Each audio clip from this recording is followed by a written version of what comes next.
2012년 보험사 관계자의 첩보로 시작이 됩니다. 7년 전인 2005년 보험료가 지급된 사례 중에 이상한 게 있다는 제보였습니다. 7년 전이라는 거 보니까 딱 재판이 끝났을 무렵인 것 같은데요. 그러니까요. 어떤 제보였습니까? 제보 내용은 한 남성이 아내의 사망보험금으로 3억 원을 수령해 갔는데 보험 가입부터 수령까지 전후 과정이 다 찜찜하다는 겁니다. 그래서 제대로 지급된 게 맞는지 한번 알아봐 달라고 의뢰가 들어온 거죠. 야, 지금 가입부터 수령까지 다 찜찜하다는 얘기잖아요. 그럴 수가 있나? 7년 전 그때도 그건 다 확인했을 것 같은데. 일단은 문제가 없으니 그 큰 돈이 지급됐을 테고, 게다가 7년이나 지나서 알아보는 게 무슨 의미가 있죠? 그 사이에 이미 돈은 다 쓰고 없었을 텐데. 만약 부정 지급된 사실이 인정되면 지급된 보험금의 이자까지 더해서 환수할 수가 있거든요. 그래서 보험 조사관들이 과거 보험 서류들도 주기적으로 검토를 하는 거고요. 아, 그러니까 다시 뱉어내야 되는 거구나. 그냥 저희 용역에서는 많이 다뤘지만은 보험 사기가 워낙 많아서 근데 남편이 아내 사망 보험금을 탄 게 뭐가 이상했다는 거예요? 일단 계약자였던 아내분이 보험에 가입한 지 7개월 만에 사망했다는 건데요. 사망한 사유까지 일반적이지 않은 상황이었습니다. 아내분이 살해를 당해 사망했던 겁니다. 포천의 한 계곡 근처에 세워진 차 안에서 목이 졸려 숨진 채 발견됐던 사건이었습니다. 야, 와, 이건 살인사건인데, 그럼? 살해당했다고요?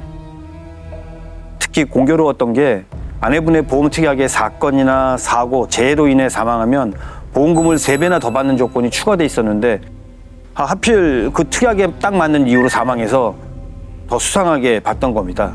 보험 수익자도 남편으로 되어 있었고요. 아니 근데 누가 살해를 했다는 건데요? 설마 남편? 아닙니다. 범인은요, 그 시신이 발견된 다음 날 바로 체포가 됩니다. 부부가 운영하는 사찰에서 일했던 남편의 제자이자 30대 남성으로 밝혀집니다. 뭐야, 남편의 제자예요? 제자가 범인이라고요?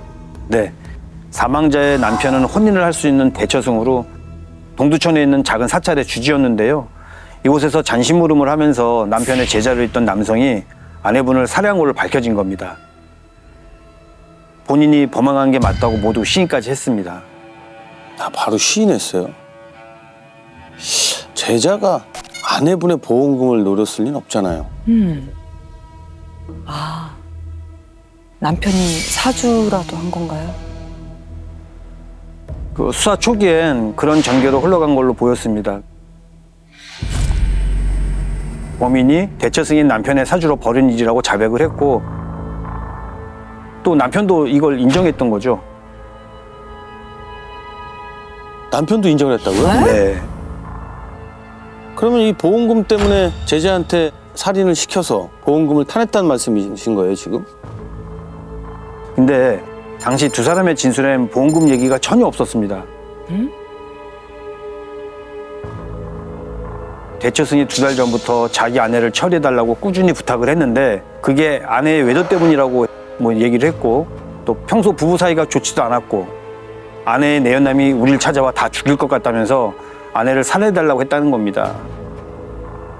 아내 내연남이 대처승 남편은 노릴 수 있어도 상관없는 제자를 왜 죽여요? 그쵸? 이상하죠. 근데 이 말을 제자가 믿었다고?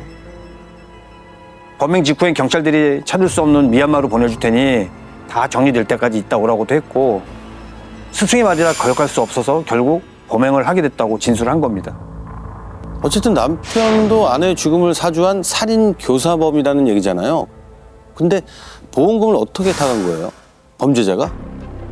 수사 초반에 살인 교사를 인정했던 남편이 변호사를 만나고 태도를 싹 바꾼 겁니다. 갑자기 살인 교사를 부정했다는 거예요? 네, 맞습니다. 자신은 아내에 대해 살인을 교사한 적이 없다면서 사실은 범인하고 사망한 아내가 부적절한 관계였다고 말을 바꿨습니다. 에?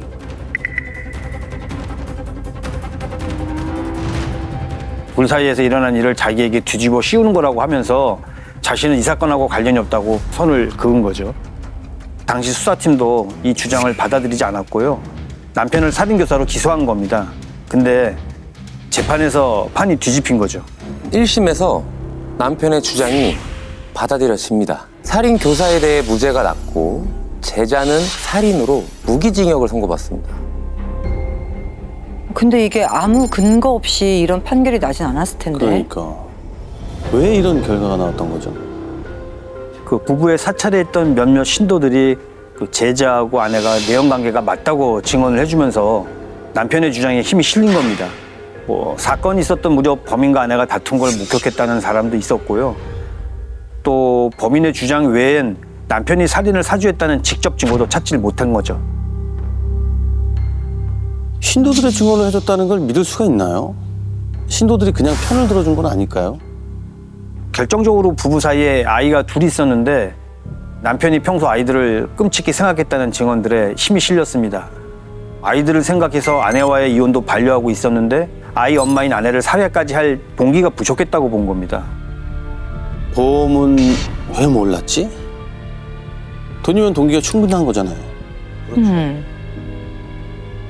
그런데요, 이게 2심에서 대반전이 일어납니다. 응? 2심에서는 남편의 살인교사가 인정이 되면서 징역 15년이 선고가 됩니다. 직접 살해한 범인은 무기징역에서 15년형으로 형이 줄어들었고요. 아, 이건 또 야. 무슨 일이야? 2심에서 인정됐다고요? 이거는 완전히 정반대 판결이잖아. 갑자기 왜? 새로운 증거라도 나온 건가? 일단 사망한 아내와 범인이 내연관계했다는 신도들의 주장은 신빙성이 없다고 다시 판단을 했고 남편이 지시한 대로 범행했다는 범인의 진술이 굉장히 구체적이라고 본 겁니다. 빨랫줄로 목을 조르며 살해 예행 연습을 시켰다거나 범행 후엔 차에 히터를 켜고 목장갑으로 지문을 지으라고 했다는 등 범인 혼자 지어낸 말일 수 없다고 본 거죠.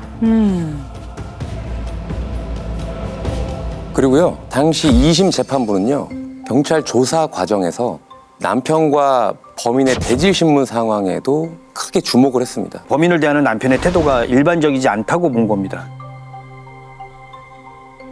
실제로 범인이 내연남인데다 아내를 죽인 살인범이라면 뭐 분노의 감정이 드러났어야 되는데 오히려 범인이 왜 사실대로 얘기하지 않느냐고 추궁해도 남편은 묵묵부답으로 일관하고 마지막에는 자기를 아직 스승으로 생각하냐고 물어보면서 범인의 책에 법명을 적어주는 등 이해할 수 없는 행동들을 보인 겁니다. 야, 아내를 살해한 범인이 눈앞에 있는데 법명을 적어준다고요? 멱살 잡고 죽일 듯이 가만히 안 놔둬도 시원찮을 판에 이게 너무 이상한데? 근데 2심 판결은 이해가 되거든요? 네. 근데 이게 또 뒤집혔다는 거잖아요. 또 뒤집힙니다. 아이고. 대법원에서 어머. 남편의 살인교사에 대해 무죄를 선고합니다. 응? 아이고, 참. 1심의 판단처럼 여전히 아내를 살인교사할 만한 남편의 동기가 부족하다고 본 건데요. 어머. 그 근거로 당시 남편이 9년 동안 사찰을 크게 이렇게 짓고 있었는데 거의 완공이 다 되어가던 시기에 모든 걸 이룰 수 있는 살인을 계획했다고 보기 어렵다. 이렇게 판단을 한 거죠.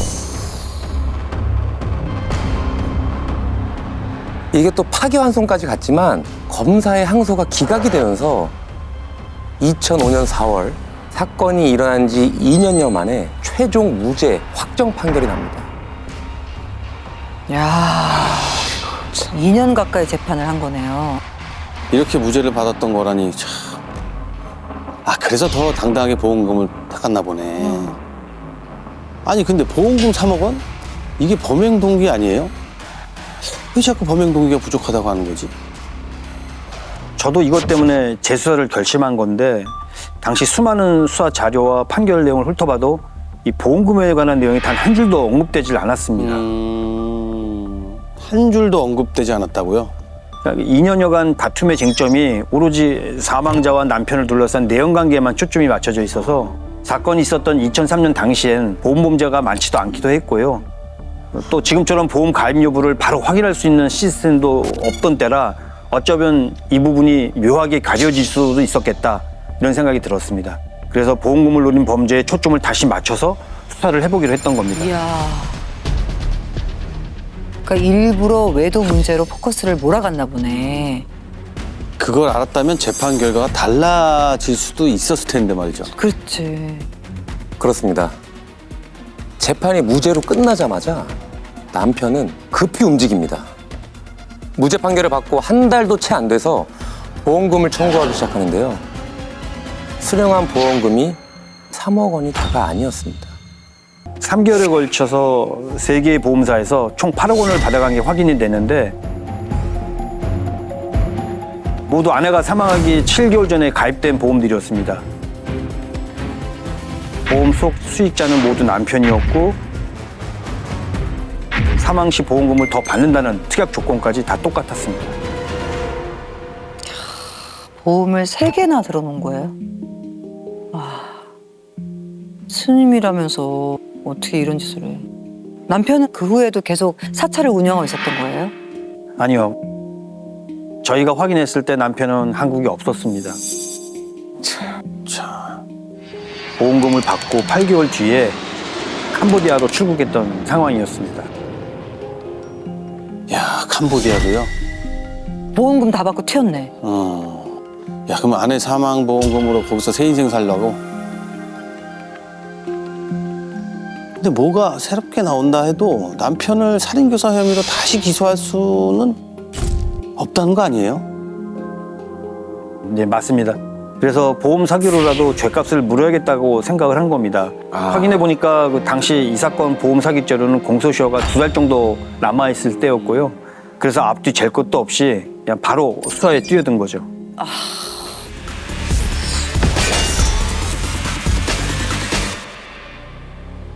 자, 그러면 지금부터 아내의 죽음을 사주하고 보험금을 챙긴 걸로 추정이 되는 이 남자를 김 씨라고 부르도록 하겠습니다. 일단 본격적으로 수사를 하기 앞서서 형사님은 강릉에 살고 있는 이 아내분의 여동생부터 만나러 갑니다. 강릉? 아까 그 편지요? 아, 아내분 여동생 있으신 거였어요? 그 동생분은 너무 놀랐겠는데요? 재판이 끝난 지도 7년이나 지난 상황이니까 언니 사건을 다시 수사해 보겠다고 하니까 믿기지 않는 얼굴이셨고요. 사건 얘기를 시작하니까 갑자기 가슴을 치면서 울분을 토하더라고요. 정작 외도를 했던 건 형부 김 씨인데 언니만 억울하게 죽은 것도 모자라서 바람난 사람으로 몰리기까지 했다면서 되게 억울해 하셨습니다. 야, 그러면 외도를 한 게 지금 김 씨라는 얘기잖아요. 근데 김 씨는 아내가 외도했다고 계속 주장했고요. 그렇죠. 외도한 쪽은 형부였고 언니는 이혼해달라고 오랜 시간 요구했는데 형부가 계속 해주질 않았다고 했습니다. 그래서 결국엔 범인을 사주에 언니를 죽인 것 같다고 그렇게 생각한다고 말을 했습니다. 동생은 형부가 사주한 게 맞다고 생각을 했나 보네.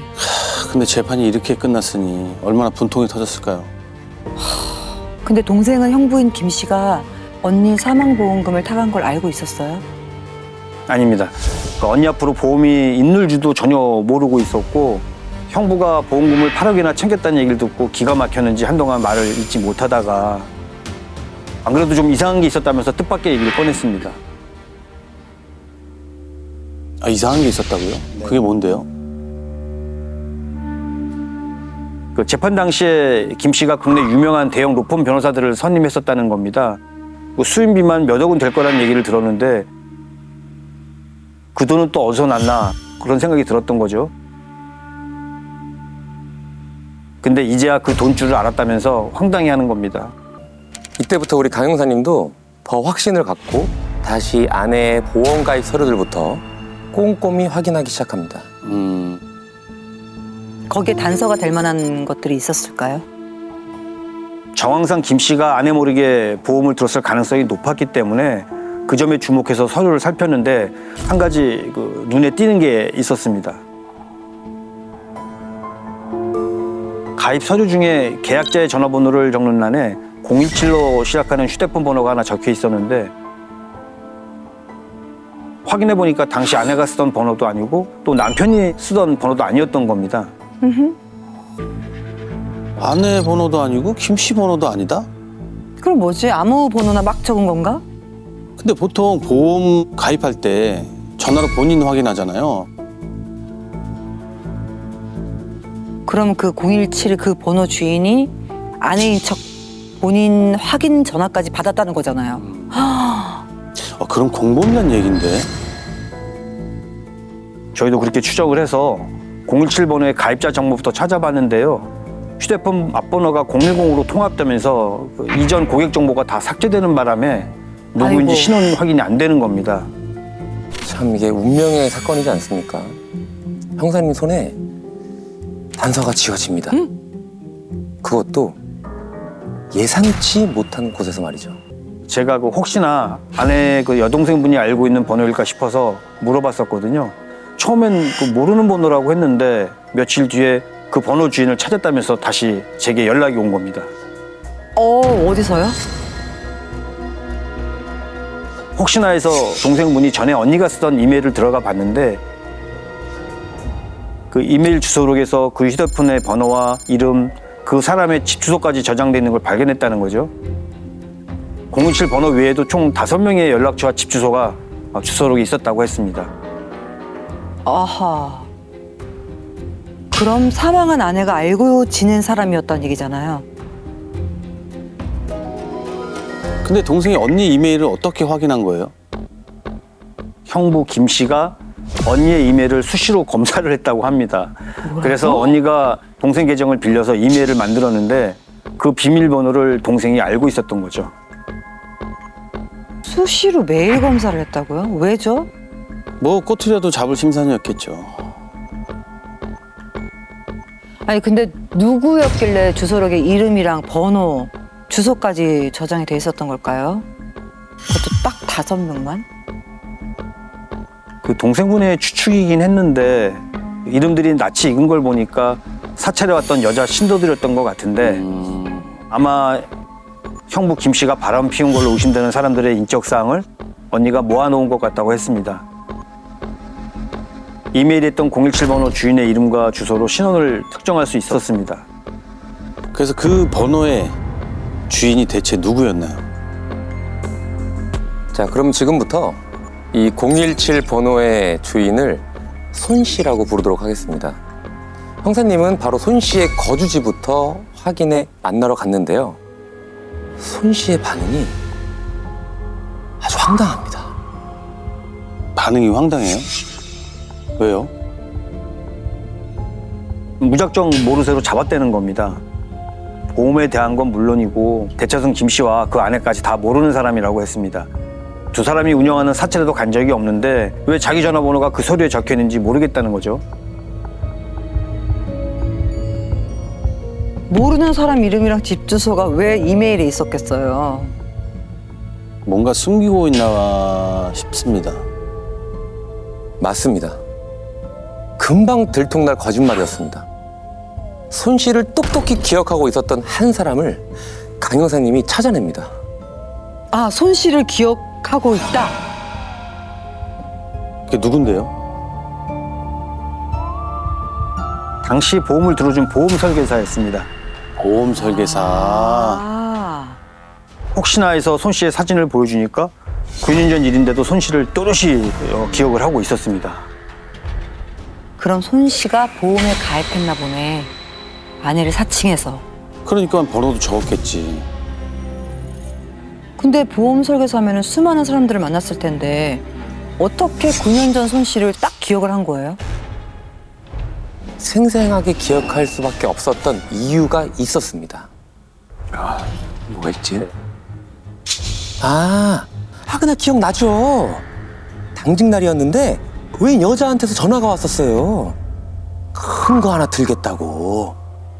종로에 있는 찻집으로 오라고 하더라고요. 근데 가보니까 글쎄 웬 젊은 여자가 스님이랑 나란히 앉아 있는 거예요. 나이 차이도 꽤 나 보였는데 둘이 막 손도 막 잡고 뭔 상황인가 했는데 부부라는 거야 둘이. 아, 난 스님이 결혼할 수 있는지도 몰랐네.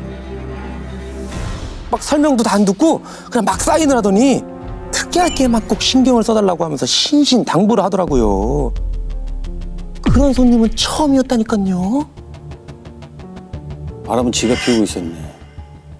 나머지 보험들도 다 그렇게 들었던 건가 본데요. 네, 다른 두 명의 설계사도 손 씨 얼굴까지는 정확히 기억 못해도 상황은 비슷하게 기억을 하고 있었습니다. 야, 이렇게 되면은 손 씨도 더 이상 발뺌 못할 것 같은데요. 네, 맞습니다. 손 씨를 다시 만나서 보험 설계사들이 들려준 얘기를 하니까 갑자기 초조해하더니 말을 바꿨습니다. 사실은 김 씨 사찰에 다녔던 신도였는데 어느 날 주지스님인 김 씨가 아내 대신 보험에 좀 가입해달라고 간곡하게 부탁을 해왔다고 했습니다. 사인만 하면 된다고 하길래 스님 말을 거역하기가 힘들어서 어쩔 수 없이 했다고 했고요. 내용 강의는 절대 아니었다고 했습니다. 에이, 무슨 말 같지도 않은 소리야. 부부 행세를 했잖아요. 그럼. 내연 관계가 아니라는 게 말이 안 되지. 사건이 일어난 후론 사찰도 발길을 뚝 끊었고 김 씨와도 연락을 안 해서 어디서 살고 있는지도 모른다고 그렇게 말을 하더라고요. 그래서 손 씨 통화 내역이랑 계좌 내역을 확인해 봤는데 김 씨와 교류를 계속하는 상황은 아니었습니다. 그럼 보험만 들게 하고 자기만 쏙 캄보디아로 간 건가? 손 씨의 자백을 받은 우리 수사팀은요, 곧바로 일사불란하게 움직입니다. 일단 남편의 여권 말소 조치를 하고요, 인터폴에 적색 수배를 내리면서 이 2달 남은 공소시효가 중지가 됩니다. 사규죄가 성립됐으니까. 오, 그럼 김 씨가 캄보디아 어디에 살고 있는지는 확인이 된 건가요? 안타깝게도 그게 확인이 안 됐습니다. 당시에 캄보디아 내부 시스템이 구축되어 있지 않아서 김 씨의 입국 사실조차 확인이 안 되더라고요. 심지어는 캄보디아 자체에 IP가 없어서 김 씨의 인터넷 개인정보 등으로 위치를 확인하는 것도 불가능했습니다. 어떻게 이럴 수가 있지? 그러니까 이러면 어떻게 찾나. 뭐 무작정 캄보디아를 다 뒤질 수 있는 노릇도 아니고. 그런데 이게 어떻게 된 일일까요? 감쪽같이 종적을 감춘 김 씨가 제 발로 인천공항에 들어옵니다. 인천공항에 들어왔다면 한국에 들어왔다는 얘기잖아요? 네, 저희도 그 공항에서 연락을 받고 깜짝 놀랐는데 저희가 수배를 내려놔서 김 씨가 캄보디아 공항에서 체크인을 하자마자 연락이 온 겁니다. 다음 날 아침 7시에 인천공항에 김 씨가 도착한다고 연락이 온 거죠. 이 사건 수사하고 있다는 사실도 전혀 모르고 있었을 거 아니에요. 아니, 근데 왜 갑자기 한국에 오는 거지? 그래서 체포하셨나요? 네, 그 길로 인천공항경찰대에 공조 요청을 하고 공항 출입문 앞에서 아침까지 대기를 하고 있었는데 아침 7시가 좀 지나니까 한 남자가 한쪽 다리를 절면서 문에서 나오는데 한눈에 봐도 김 씨더라고요. 그래서 바로 체포영장 보여주고 그 자리에서 수갑 채웠습니다. 김 씨 반응은 어땠나요? 눈이 동그래져서는 캄보디아에서 방금 들어왔는데 무슨 소리냐. 그래서 저희가 수사했던 내용을 싹 읊어줬더니 그때서야 순간 표정이 싹 굳었죠. 그렇지, 재판까지 끝났으니까. 자기는 모든 걸 다 벗어났다고 생각하고 살았겠죠. 그래서 범행을 인정하던가요? 손 씨가 자백했다고 하니까 일부만 인정을 했습니다.